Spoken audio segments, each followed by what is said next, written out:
Hello students, आज हम लोग देखेंगे 20 मई 2021 के लिए कुछ करंट अफेयर्स के क्वेश्चंस और न्यूज़। राष्ट्रीय समाचार में भारत के हाथ से निकली ईरान में Farzad B gas field ONGC ने की थी खोज।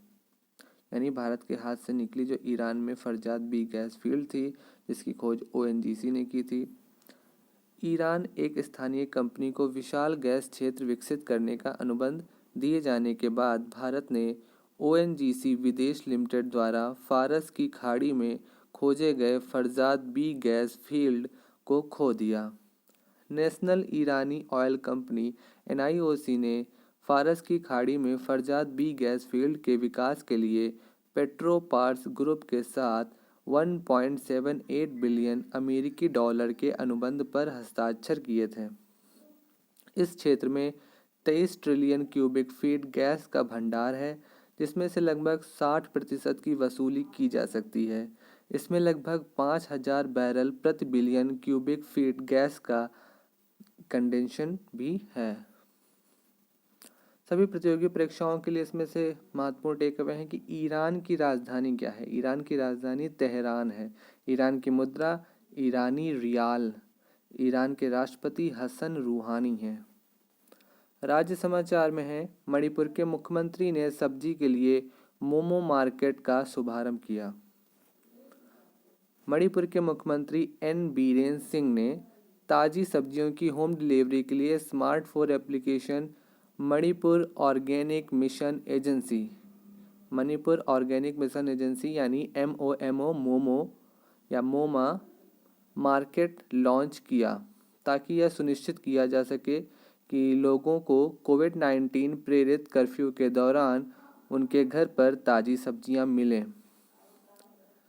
राज्य के बागवानी और मृदा संरक्षण विभाग की एक इकाई मोमा ने कोविड-19 महामारी के कारण लॉकडाउन के दौरान दिन प्रतिदिन की खपत के लिए ताज़ी सब्जियां उपलब्ध कराने और कृषि उपज की संकट बिक्री को कम करने के लिए सीएम की देखरेख में ऐप लॉन्च किया।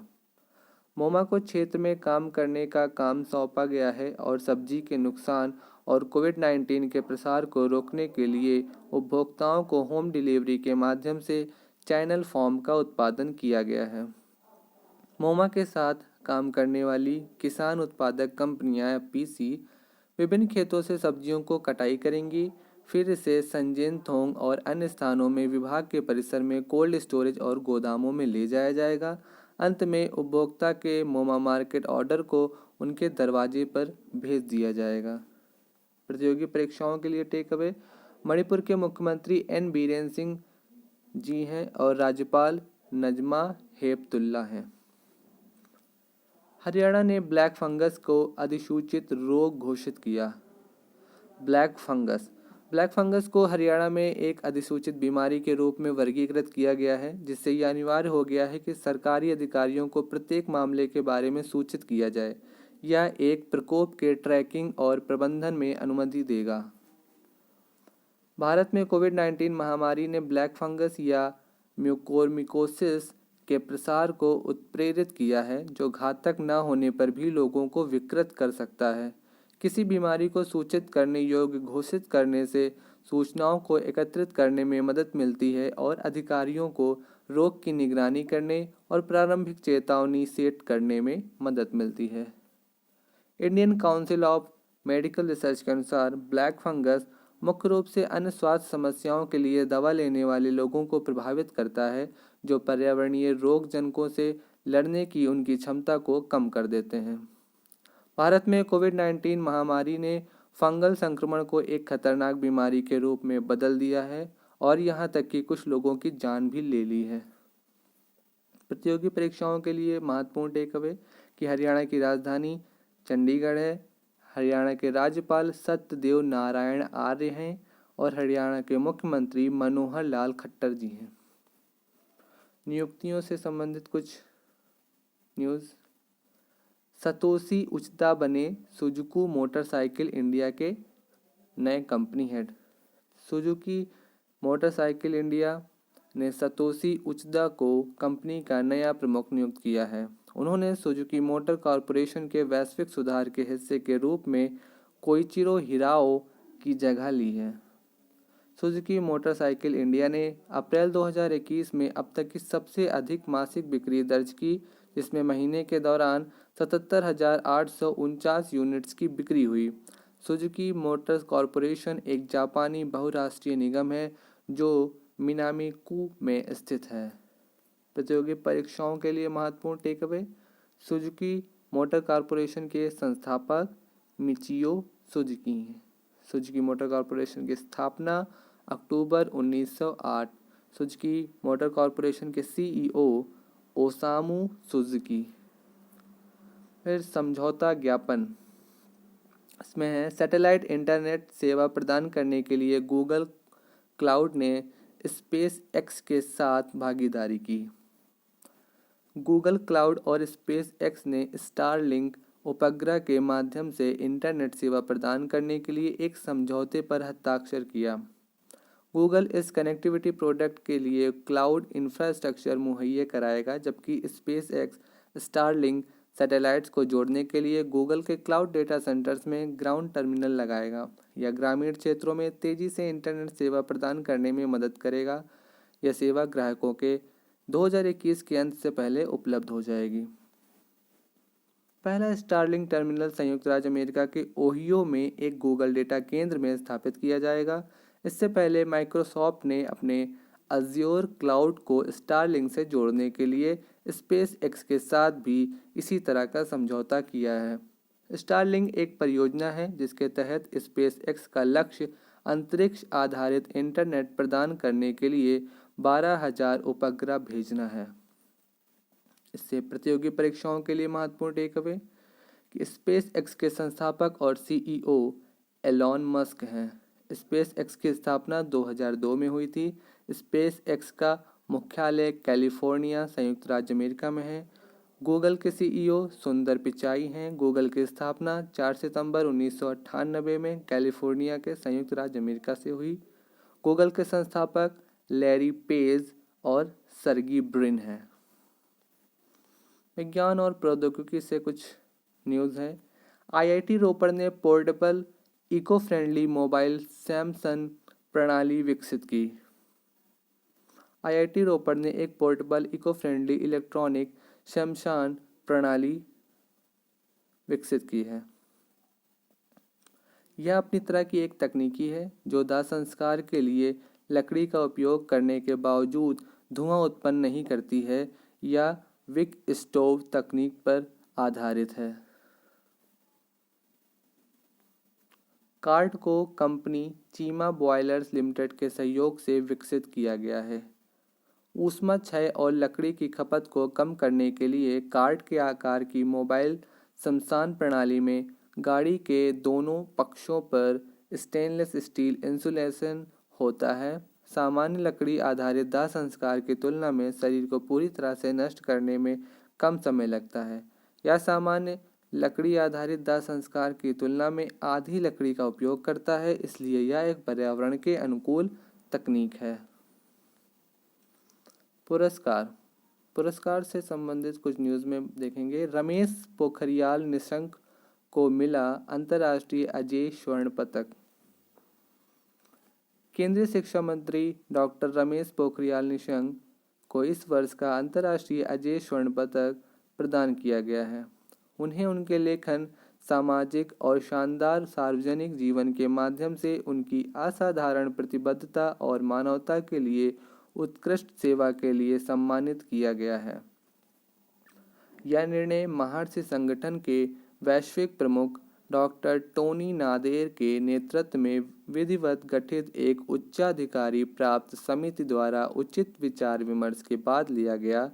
यह सम्मान विश्वव्यापी महर्षि संगठन और उसके विश्वविद्यालयों द्वारा दिया जाएगा। फिर है बास्केटबॉल हॉल ऑफ फेम में मरणोपरांत शामिल हुए Kobe Bryant. Los Angeles Lakers legend Kobe Bryant को मरणोपरांत Naismith memorial basketball hall of fame में शामिल किया गया है। उन्हें कनेक्टिव में एनबीए के महान माइकल जॉर्डन द्वारा समारोह में प्रस्तुत किया गया था और उनकी विधवा वैनेसा ने उनकी ओर से उनका हॉल में शामिल होना स्वीकार किया था। Los Angeles Lakers great Bryant 2016 में सेवानिवृत्त हुए। वह 2008 में NBA के सबसे मूल्यवान खिलाड़ी थे। 5 बार के NBA चैंपियन की जनवरी 2020 में एक हेलीकॉप्टर दुर्घटना में 41 वर्ष की आयु में मृत्यु हो गई थी। खेल समाचार में भारत के तेजस्विनी शंकर ने US में जीता ऊंची कूद का खिताब। कैंसस स्टेट यूनिवर्सिटी का प्रतिनिधित्व करते हुए भारत के तेजस्विनी शंकर ने अमेरिका के मैनहट्टन में big 12 outdoor track and field championship में एक के बाद एक पुरुषों की ऊंची कूद का खिताब जीता। वह अत्यधिक प्रतिस्पर्धी US सर्किट में प्रतिस्पर्धा करने वाले तीसरे भारतीय हैं जो कई अमेरिकी ट्रैक और फील्ड ओलंपियनों के लिए प्रजनन स्थल हैं। शंकर ने big 12 outdoor track and field championship के 19 संस्करण में पुरुषों की ऊंची कूद का खिताब भी जीता था, जबकि 2020 के संस्करण को कोविड-19 महामारी के कारण रद्द कर दिया गया था। महत्वपूर्ण तिथियों में 18 मई को विश्व एड्स वैक्सीन दिवस मनाया जाता है। विश्व एड्स वैक्सीन दिवस वर्ल्ड एड्स वैक्सीन डे, जिसे HIV वैक्सीन जागरूकता दिवस के रूप में भी जाना जाता है, HIV संक्रमण और एड्स को रोकने के लिए एक टीके की निरंतर तत्काल आवश्यकता को बढ़ावा देने के लिए 18 मई को प्रतिवर्ष मनाया जाता है।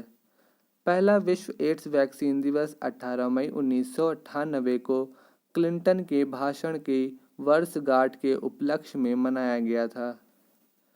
विश्व एड्स वैक्सीन दिवस की अवधारणा 18 मई 1997 को मॉर्गन स्टेट यूनिवर्सिटी में तत्कालीन राष्ट्रपति बिल क्लिंटन द्वारा दिए गए एक भाषण के दौरान प्रस्तावित की गई थी, जिसमें HIV के प्रसार को रोकने के लिए एक टीके की आवश्यकता को रेखांकित किया गया था। अंतर्राष्ट्रीय संग्रहालय दिवस भी 18 मई को। अंतर्राष्ट्रीय संग्रहालय दिवस इंटरनेशनल म्यूजियम डे 1977 से 18 मई को इस तथ्य के बारे में जागरूकता बढ़ाने के लिए मनाया जाता है कि संग्रहालय सांस्कृतिक आदान प्रदान, संस्कृतियों के संवर्धन और आपसी समझ, सहयोग और लोगों के बीच शांति के विकास का एक महत्वपूर्ण साधन है।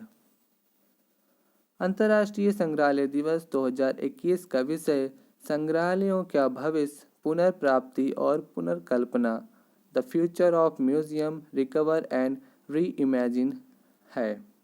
यह अंतर्राष्ट्रीय संग्रहालय परिषद यानी ICOM द्वारा समन्वित है। प्रतियोगी परीक्षाओं के लिए महत्वपूर्ण टेकअवे में अंतर्राष्ट्रीय संग्रहालय परिषद के अध्यक्ष सुए ऑक्साय हैं। सुए ऑक्साय। अंतर्राष्ट्रीय संग्रहालय परिषद का मुख्यालय पेरिस, फ्रांस में है। अंतर्राष्ट्रीय संग्रहालय परिषद के संस्थापक चौंसी जे हैमलिन हैं। अंतर्राष्ट्रीय संग्रहालय परिषद की स्थापना 1946 में हुई। निधन में देखते हैं BCCI रेफरी राजेंद्र सिंह जडेजा का निधन। सौराष्ट्र के पूर्व तेज गेंदबाज और BCCI रेफरी राजेंद्र सिंह जडेजा का कोविड-19 के कारण निधन हो गया। वह बेहतरीन दाएं हाथ के मध्यम तेज गेंदबाजों में से एक थे और एक उल्लेखनीय ऑलराउंडर थे। उन्होंने 50 प्रथम श्रेणी मैच और 11 लिस्ट ए गेम खेले, जिसमें क्रमशः 134 और 14 विकेट लिए। उन्होंने प्रथम श्रेणी मैचों में 1536 रन और लिस्ट ए क्रिकेट में 104 रन बनाए थे। कांग्रेस सांसद राजीव सातव का निधन। कांग्रेस के वरिष्ठ नेता और राज्यसभा सांसद राजीव सातव को कोरोना वायरस संक्रमण से उबरने के कुछ दिनों बाद निधन हो गया। वह महाराष्ट्र से राज्यसभा के सदस्य और गुजरात में अखिल भारतीय कांग्रेस समिति AICC मामलों के प्रभारी थे। पूर्व में वह महाराष्ट्र के हिंगोली से 16वीं लोकसभा में संसद सदस्य थे। विविध में हम देखेंगे IDRBT द्वारा राष्ट्रीय डिजिटल वित्तीय अवसंरचना यानी NADI का निर्माण। बैंकिंग प्रौद्योगिकी में विकास और अनुसंधान संस्थान institute for development and research in banking technology IDRBT, राष्ट्रीय डिजिटल वित्तीय अवसंरचना यानी national digital financial infrastructure NADI नामक एक अगली पीढ़ी के डिजिटल वित्तीय बुनियादी ढांचे का निर्माण कर रहा है। NADI भारत में भविष्य की डिजिटल वित्तीय सेवाओं के विकास के लिए एक रोड मैप और ढांचा प्रदान करेगा। NADI में आधुनिक नेटवर्क इंफ्रास्ट्रक्चर शामिल होगा, जिसमें बैक एंड पर महत्वपूर्ण डेटा सेंटर इंफ्रास्ट्रक्चर से जुड़ने के लिए SDN सॉफ्टवेयर परिभाषित नेटवर्किंग के साथ 5G एज क्लाउड शामिल है। IDRBT भारतीय रिजर्व बैंक RBI की एक शाखा है। इसमें डिजिटल पहचान सत्यापन, डिजिटल पहचान मूल्यांकन और कुशल डिजिटल लेजर प्रौद्योगिकियों और AI/ML प्रौद्योगिकियों के समर्थन के साथ डिजिटल परिसंपत्ति प्रबंधन दोनों का समर्थन करने के लिए मिडल लेयर इंफ्रास्ट्रक्चर भी होगा। सभी प्रतियोगी परीक्षाओं के लिए महत्वपूर्ण टेकअवे में IDRBT का मुख्यालय हैदराबाद। IDRBT की स्थापना 1996 में हुई। आज के लिए इतना ही। बने रहिए एजुकेटेड पुर के साथ। आपकी 20 मई की करंट अफेयर्स यहीं पर समाप्त होती है। पूरा वीडियो देखने के लिए धन्यवाद।